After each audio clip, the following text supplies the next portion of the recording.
Nangna khaliba wa khalduna ingonda Nangbu nungshi bani aina ihu masak janaba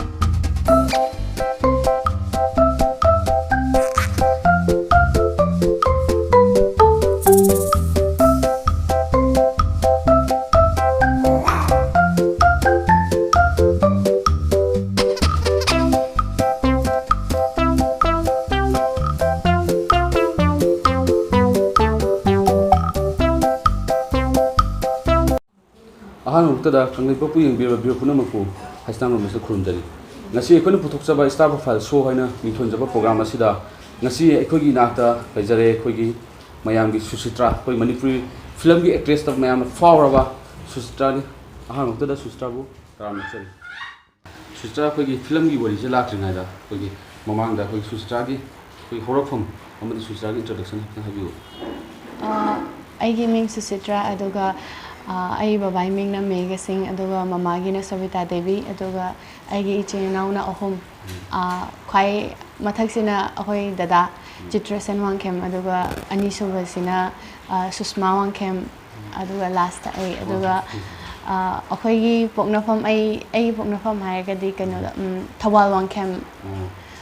maning lekai adudagi ni aduga hazingna ori pokta leijai Ado Susitra koi mamang itu ngejar dah Susitra je Guwahati dah lagi habis cuma kau taja iba. Ado Guwahati dah lagi je Guwahati dah pun ira, ado sida pun ira kau nanti boleh. Nate aja thawal dah dum pun aduga angau ringai dagi aku je Guwahati dah settle tahu lagi raba. Ado schooling jo dum Guwahati dah tahu lah.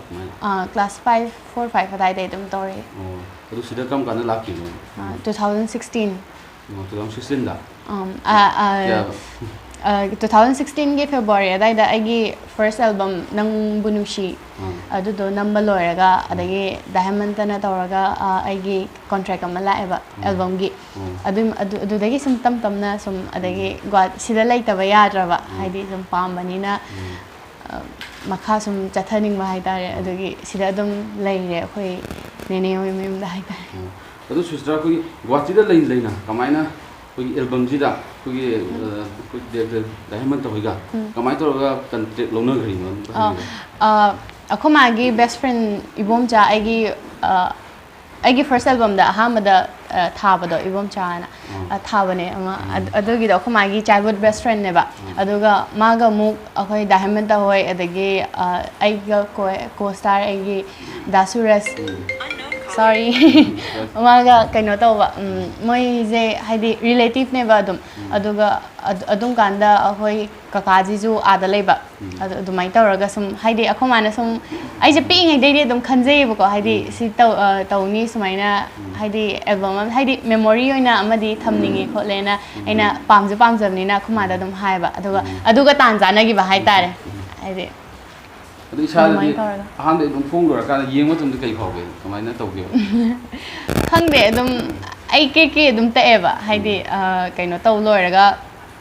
album je nam loir chakhre dana chakhraga ai Diamond ta samma bo yenge khole mana dum thar eba karam thado kono ado nang si mat haidi computer dai namaga dum phone daga dum WhatsApp ta dum thar eba ado sum khang de iton dari khang de yam ikai aduga haidi harau ito da yang tu nungai pun ni yang tu yang pasal apa? Hamba ni pro pada ke hong tu, kau suka film lama macam dah yang pasal apa? Aduh, ai paham jawab film leh, Susitra ni pun benda. Kau ibung di ical lain na, yang nak apa sahaja, yang nak mau angkau. Aduh, film je nak kamai terus jangan hilang tak habis. Segi film je Mixon Ras, Mixon mana kena tahu mana magi production makada mana hairaga tumai tawra kung gibane atu adu mamang da film gi country lakhi je album kya mo kumma kan da lakhi no album gi boy je habe musang tan sum habiu album je tara adumaina kitang pharang gotro adu phadi phawa male tara muk tawra kanda adumaina tam na lakhi ban adum kitang adum thuna di lai haidi February gi 17 the talk even ever I album je aduga film gi contract lak pana April June adai de adam lai adu yana na film lak je kamai to lak ni wari kan habiu ai album je adum kanda nate taramuk sudri album je ahum mari muk suda ngai ba adugi kaino album je lakpa matam kaino gi danirmal kangjam maga kaino akhoi loktak ta shoot tawring da hala aga shoot tawlораga hala aga nongalaga contract haibagi lakpane ba film gi assignment ama aina kaino da jibo haidi sum thajaru da do haidi tam tam na adum kanda ai je album je ahum mari muk khatang kashu yam kana kaino tawdri ba adumai tawraga tawgi ba ado ahanu film je kogi yambung kai kuga gokul kumba kumina ba film do idara kuma nate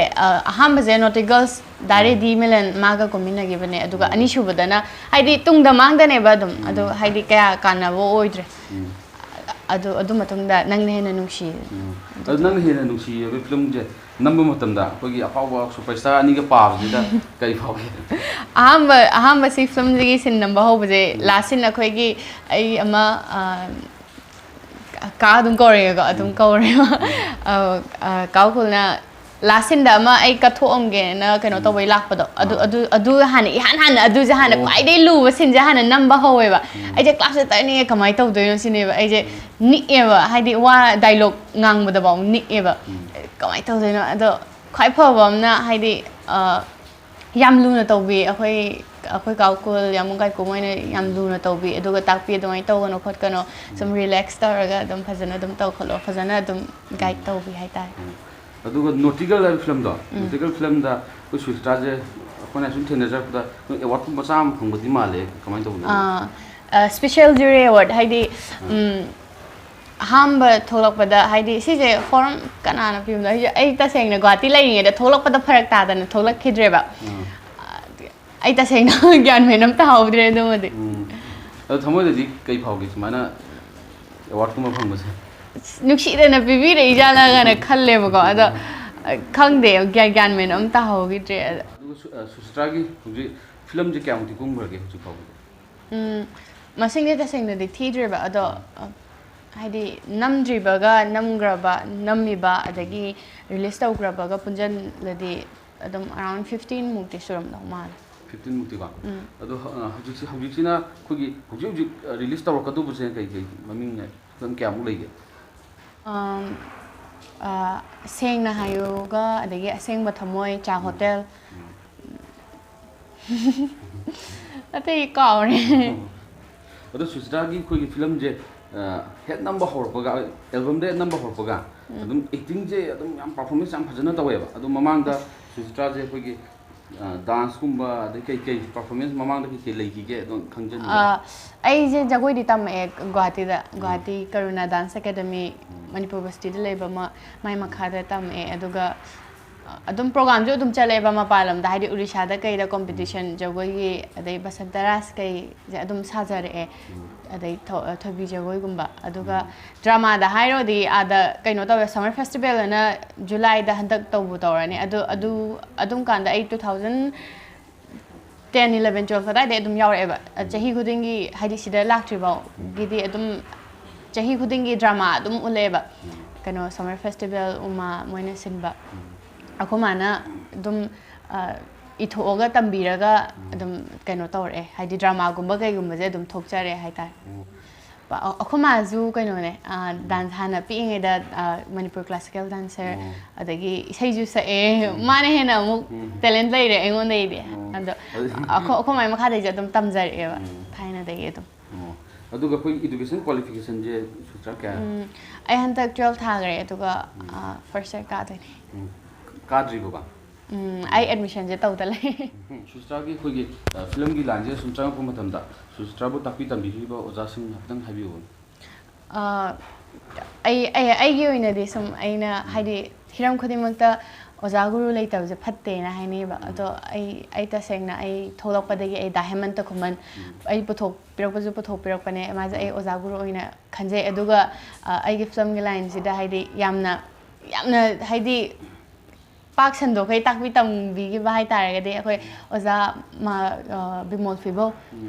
मा director लोइनमक्ति आई तसेंगना ओजाने अदुम खनजैको हाइदि आंगांग ओइगेरा senior ओइगेरा junior ओइगेरा director जिदि अदुम हाइदि film जिगी ओइना दि मा लोइना पाइने अदुगा लोइनमक्ने दि खनजै अदुगा हाइदि आइगी थमोइना हाइदि ओजामक्ने ना खनजगिबदि मबानी ने हाइजे तारे अदु सुस्त्रा कोगी सुमाइना कोई उनबजिदा कोइना सुम programme सुम हचैबा मते मते सुस्त्राना कोगी पामजबा sei मते मते ngam इसाइजे I सिजे थाइना they अदुम पामेबा हाइदि उतमगी ngaranggi manglan tawda adudo haide haide ado haipetang oina adum ngangjar aga haita yarba ngaranggi manglan doda nang na inakta pomlami Ikai na yeng la imomon minok tam kenung shina uklami Wahai amma phong dok tanap tumin na thanta Hai dok pwede ngam jadra ba nung sira ba na tau do Ahing du mawahan kinang na Ado ba utang? Loy sir. Thank you. Sustragi कोई इबुंगी इचना film जे सीधा सुस्त्राना याम पामजगी बा dialogue सामतंग तौबियो dialogue से हायरक फजदा आइना अदुम लुरिजे बिना सी film जे dialogue तौर हायजे आइ तसे हाइदि कोकला अमा खतंग लायबा लाइन दि मचा खितंग खतने याम तेलेबा अदुगा तैजे निंजंग दे हाइदुरा हाइदि अदु फिल्म दे डायलॉग तौर हायजे सिकत अंग निंजंगेबा अदु लाइन अमा खत दोइना तौजरगे इजौ आई क्लास 12 कारेदि चाक थोंगे को लोइजरे अदु सुस्त्रा कोई फिल्म जे सुम लागान से सुस्त्रा जे साना हाइदि फिल्म जे मयाम सुम पामनार पुजे सुम पामखला पुजिदा कोई सुस्त्रा की खमोइदा कके फावगे सुमाइन ए आई जे सुमाइ ओइरकनी को हाइजे हाना कमाइना एक्सपेक्टेड की वरी जे खतन हाइबियो अदुगुम्बदि केम लैते हाइदि आई कोन हाइदि एल्बम गे सामेन गा लाखपजे तसेंगना थाजदेबा दहमंतना अखोई एल्बम जे नंबर लोयरपगांदा आई नंग एल्बम हम हायर तोनी आदा थोला नमजिगो खोचिको न हायको आई तसेंगना थाजदेबा अदुम कांदबा अदुम हाइदि तसेंगना एक्सपेक्टेशन तौद्रा हाइ तारे सुमाइना तौरकने गाइना अदो याम हरावे हाइदि आइबु नुक्सिबिबा आइबु सपोर्ट तौबिबा मिसिंग हाइदि आई फैंसिंग हाइ तारे याम नुक्सि अदुगा यानिङै थेंनबदसु अदुम हाइदि मोइना हाइदि सुम याम फजना तौबिरकबदो अदुदो आई खतगी वन नतना हाइदि अखोई हाइदि आर्टिस्ट का यामना का हाइदि पुकनिंग पेंजे हाइ तारे अदु सुस्त्रा कोई फिल्म जे हौजि उजु कुंगदो फिल्म दो सुस्त्राना पानिंगबा कोगी एक्टर जे पानिंगबा एक्टर जे कम बोइदो पाजु नुंगाइबा सुम पाजु नुं पानिंगबा पानिंग हाइदोर खंदे आई हंतक फिल्म अमा नंबर होदोरे डेट 17 दगी अदुगा आई सिननिको अदुगा ममांगदि फिल्म जगी सिन नंबरदि होग्रे चेबलाने आइने अदुगा दासि लैबगा अखोय हम तवे अदुगा सी वारी जे खितंग आइना कुमकपदे खितंग तोंगान बा हाइ तारे कइनो ओइदोइने चेबलाजिने तोंबोय सादोइनेबा अदुगा दासि लैबगा आइगा नुक्सिनारगा अदगी चेबलाने आइओंदा पामगा हाइदि अदुमाय कइनो हाइदि अदु हाइदि सिबु आइना रो हाइबा फिल्म जे सिजे द अदुम अथोबिदा अदुम रिलीज तौरनी नंबर दशलागा हाइदि चाकोबा अदु अदाइ तादो माले खंदे अदु फिल्म दो अदु सुस्त्राना पाइ पामजबा इंजांग मथेन जे कइ मथेन कोबी मसोय कोबी मसोय कांसोय थोंगुदरा कांसोय थाव खितंग गा हेरगा थोंग अदु सुस्त्राना पाइ पामजबा मणिपुर फिल्म गे एक्टर जे कंबोदे पामबदि लोय पुल्लमनिना हाइदि पुकचेन जे लोय खंगमनिना हाइदि लोय पामे भाई दोय फजना दम लोयने याम नुसिबिया छिता हाइदि अदुने हेले अदाना हेले दुदि तसेंगना लैत्रे तसेंगना कोई अरीबा लिजेंड गुम्बदि ओ चेबेना माजे याम ngawje हाइदि मां कपपजे याम नुसि मा पाम सुस्त्रागी खोगी हॉबी जे युमदा सुम लैबा कांदा या तोइ तवजे कइ होगे टिकटॉक याम नम्मे फोन दा अदुगा खोगी सुस्त्राना पाइ पामजबा कलर जे कइ कलर ब्लू सुस्त्रा खोगी हुजि कोइ मणिपुरी फिल्म दा कोइ फिल्म दा कुमगेना खंजबा अमदि खोगी खजि कुमबदि खगा पुराबा सिदा सुस्त्रागी थमोइदा हाइनिंगो वजे कइ हाइनिंगे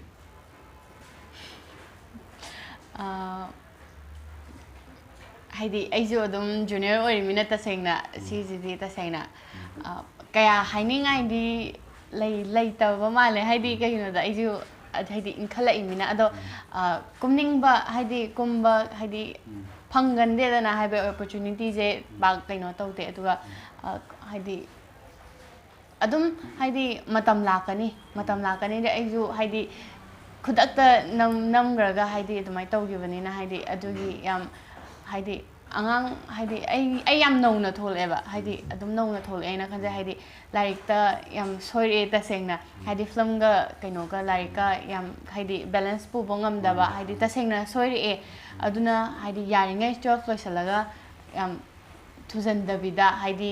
ꯑꯦꯛꯇꯤꯡ ꯈꯔ ꯑꯦꯛꯁꯄꯤꯔꯤꯌꯦꯟꯁ ꯈꯤꯇꯪ ꯍꯥꯏꯗꯤ ꯇꯝꯕꯃꯛ ꯅꯠꯇ꯭ꯔꯒꯁꯨ ꯑꯩꯈꯣꯏ ꯑꯣꯖꯥ ꯒꯨꯔꯨ ꯁꯦꯅꯤꯌꯔ ꯑꯥꯔꯇꯤꯁꯀꯨꯝꯕꯗ ꯍꯥꯏꯐꯦꯠꯇꯪ ꯇꯥꯟꯅꯕꯤꯔꯒ ꯑꯗꯒꯤ ꯇꯁꯦꯡꯅ 12 ꯂꯣꯏꯔꯒ ꯊꯣꯛꯍꯟꯅꯤꯡꯉꯦ ꯍꯥꯏꯇꯥꯔꯦ ꯑꯗꯣ ꯁꯨꯆꯤꯇ꯭ꯔꯥ ꯑꯩꯈꯣꯏꯒꯤ ꯂꯣꯏꯁꯤꯜꯂꯛꯄꯁꯤꯗꯀꯣ ꯁꯨꯆꯤꯇ꯭ꯔꯥ ꯑꯩꯈꯣꯏꯒꯤ ꯏꯁꯩ ꯑꯃ ꯂꯩꯌꯦꯕ ꯁꯨꯆꯤꯇ꯭ꯔꯥꯅꯁꯨ ꯑꯩꯈꯣꯏ ꯐꯦꯁꯕꯨꯛꯀꯨꯝꯕꯗ ꯁꯛꯄꯗ ꯊꯦꯡꯅꯩꯌꯦꯕ ꯑꯩꯈꯣꯏꯒꯤ ꯗꯥ ꯄꯣꯏꯔꯩꯒ ꯁꯛꯄ ꯏꯁꯩ ꯃꯇꯦꯛꯇꯣ ꯑꯗꯨꯝꯇꯪ ꯉꯪꯉ ꯂꯣꯏꯁꯤꯟꯖꯔꯦ ꯖꯦꯅꯥꯒ ꯁꯛꯄꯗꯣ ꯅꯠꯇ꯭ꯔꯥ ꯖꯦꯅꯥꯅ ꯁꯛꯄ ꯏꯁꯩꯗꯣ ꯑꯗꯨꯗꯣ ꯅꯪꯅ ꯈꯜꯂꯤꯕ ꯋꯥꯈꯜꯗꯨꯅ ꯑꯩꯉꯣꯟꯗ ꯅꯪꯕꯨ ꯅꯨꯡꯁꯤꯕꯅꯤ ꯑꯩꯅ ihul masak chanabana ibani tengnari mapuksida hongnaruba laitana yam fazai thank you Suchitra bu thagachari koina kanglei bongna hajarubda hararo yabri tumta thagachari masini khoi gi kanglei bongna puthokchaba star profile show puduga mathang tarakpa show da koi hena improve oina bhona jarake amadi mayamna comment tawda afabda comment tawbiru musum thagachari thank you